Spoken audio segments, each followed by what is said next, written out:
ओम गुरुभ्यो नमः. भावांनो, ह्या माणसाला देवाकडून खूप काही पाहिजे असतं. प्रत्येक गोष्टीसाठी माणूस देवाकडे जाऊन प्रार्थना करत असतो की मला हे दे ते दे म्हणून.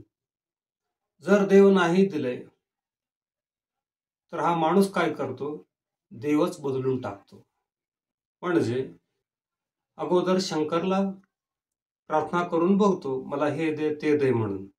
शंकर नाही ऐकला, नाही दिला, तर विष्णूकडे जातो.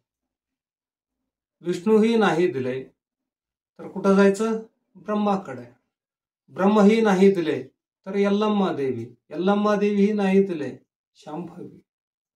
अशा प्रकारे माणूस काय करत असतो? सतत देव बदलत असतो.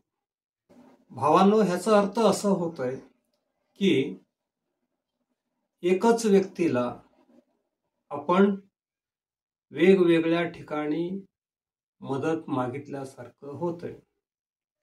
समजा एका व्यक्तीला बाहेर असताना आपण मदत मागितलो, तेव्हा तो नाकारला, तर त्याच व्यक्तीला आम्ही घरी असताना विचारल्यासारखं होतंय. किंवा घरी असताना पण नाकारला तर त्याच व्यक्तीला एकदा शेतात जाऊन विचारल्यासारखं आहे हे.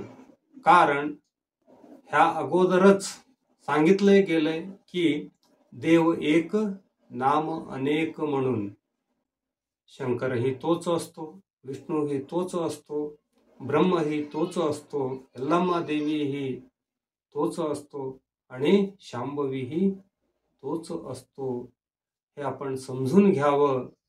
तात्पर्य एवढंच आहे की मागणी किंवा प्रार्थना पूर्ण नाही झाले तर कृपया देव बदलू नका.